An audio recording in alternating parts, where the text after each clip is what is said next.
السلام علیکم ورحمۃ اللہ وبرکاتہ۔ امید ہے آپ سب خیر و عافیت سے ہوں گے۔ آج ہم ایک کورس کا آغاز کرنے جا رہے ہیں جس کے اندر ہم چند چیزوں کو سیکھیں گے۔ سب سے پہلے ہم اسلامی تاریخ میں دیکھ لیتے ہیں۔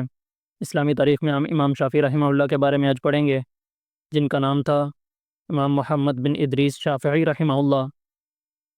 یہ اپنے وقت کے بے مثال عالم دین، ذہانت اور قوت حافظہ میں ممتاز اور حق کے راستے میں مصیبتیں برداشت کرنے والے تھے۔ ان کی پیدائش 150 ہجری میں ہوئی۔ پیدائش سے کچھ دن قبل ان کے والد کا انتقال ہو چکا تھا۔ 2 سال کی عمر میں والدہ محترمہ کے ساتھ مکہ مکرمہ چلے آئے۔ 7 سال کی عمر میں قرآن کریم حفظ کر لیا، پھر مکہ مکرمہ کے علماء سے علم حدیث اور علم فقہ حاصل کرنا شروع کر دیا۔ جب کسی عالم سے کوئی حدیث یا کوئی مسئلہ سنتے تو فوراً یاد کر لیا کرتے تھے۔ بعد میں امام مالک رحمہ اللہ کی خدمت میں مدینہ منورہ چلے آئے اور ان سے 3 سال تک درس لیتے رہے۔ کم عمری میں ہی تمام علوم و فنون میں امامت کا درجہ حاصل کر لیا۔ سب سے پہلے انہوں نے ہی اصول فقہ میں الرسالہ نامی کتاب لکھی تھی۔ مختلف علوم اور فنون پر انہوں نے تقریباً 113 کتابیں تصنیف فرمائی ہیں۔ ان کی مقبولیت اور محبوبیت کا یہ عالم تھا کہ جب وہ عراق سے منتقل ہو کر مصر آئے تو شام، یمن اور عراق اور دیگر اطراف سے علماء کی بڑی جماعت ان کے ہاں تشریف لاتی تھی اور ان سے علمی استفادہ کرتی تھی۔ سلیمان بن ربیع رحمہ اللہ کہتے ہیں کہ ایک روز میں نے شمار کیا تو امام شافعی رحمہ اللہ کے دروازے پر 900 سواریاں اہل علم کی موجود تھیں۔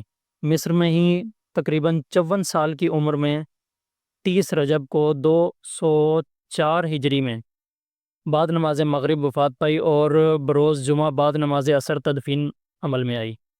اس کے بعد ہم نبی کریم صلی اللہ علیہ وسلم کا ایک معجزے کے بارے میں پڑھیں گے کہ ایک روز آپ صلی اللہ علیہ وسلم غسل فرما رہے تھے۔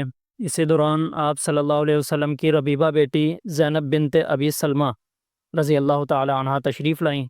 غسل کرنے کے بعد بچا ہوا پانی شفقتاً آپ صلی اللہ علیہ وسلم نے ان کے منہ پر چھڑک دیا۔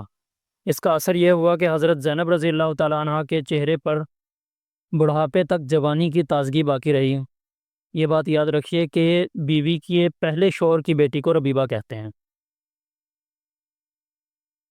نمبر 3، ایک فرض کے بارے میں پڑھیں گے۔ رسول اللہ صلی اللہ علیہ وسلم نے فرمایا کہ اللہ کے حقوق اور فرائض کے بعد حلال روزی کمانا بھی فرض ہے۔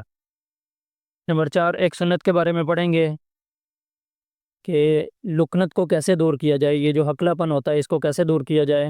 تو دل کو روشن کرنے اور زبان میں قوت اور لکنت کو دور کرنے کے لیے اس دعا کو پڑھنا چاہیے۔ رب اشرح لی صدری ویسر لی امری واحلل عقدۃ من لسانی یفقہوا قولی۔ نمبر 5، ایک اہم عمل کی فضیلت۔ رسول اللہ صلی اللہ علیہ وسلم نے فرمایا کہ حاجی کا اونٹ جیسے ہی اپنے پیروں کو زمین پر رکھتا ہے تو اللہ تعالیٰ اس کے بدلے میں حاجی کے لیے ایک نیکی لکھ دیتا ہے، یا پھر ایک گناہ کو معاف کر دیتا ہے، یا پھر اس کے بدلے میں جنت میں ایک درجہ بلند فرما دیتا ہے۔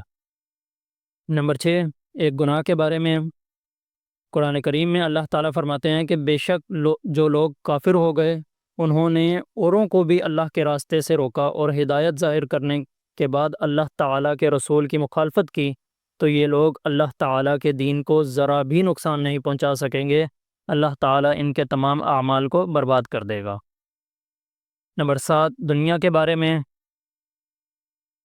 قرآن پاک میں اللہ تعالیٰ فرماتے ہیں کہ تم ان کے مال اور اولاد سے تعجب میں مت پڑنا، کیونکہ اللہ تعالیٰ دنیا ہی کی زندگی میں ان کافروں کو عذاب میں مبتلا کرنا چاہتا ہے۔ جب ان کی جان نکلے گی تو کفر کی حالت میں یہ مریں گے۔ خلاصہ یہ ہے کہ کافروں کو جو مال اور اولاد دی جاتی ہے، ان کی زیادتی سے کسی کو یہ تعجب نہیں ہونا چاہیے کہ اللہ تعالیٰ ان سے راضی ہیں اس لیے ان کو یہ مال دیا گیا، بلکہ ان چیزوں کے بدلے میں اللہ تعالیٰ انہیں اور نافرمانی کے اندر دھکیل رہے ہیں اور بغاوت کی وجہ سے عذاب دینا چاہتے ہیں انہیں۔ نمبر 8، آخرت کے بارے میں رسول اللہ صلی اللہ علیہ وسلم نے فرمایا کہ جب تم اللہ تعالیٰ سے سوال کرو تو جنت الفردوس کا سوال کیا کرو، کیونکہ وہ جنت کا سب سے افضل اور بلند درجہ ہے، اور اس کے اوپر صرف رحمان کا عرش ہے، اور اسی سے جنت کی نہریں نکلتی ہیں، یعنی کہ جنت الفردوس سے ہی جنت کی نہریں نکلتی ہیں۔ نمبر 9، طب نبی سے علاج۔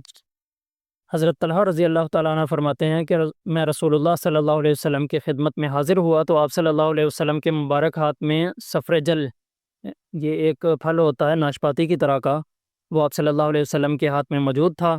پھر آپ صلی اللہ علیہ وسلم نے فرمایا کہ طلحہ اسے لو کیونکہ یہ دل کو سکون پہنچاتا ہے۔ نمبر 10، نبی پاک صلی اللہ علیہ وسلم کی نصیحت۔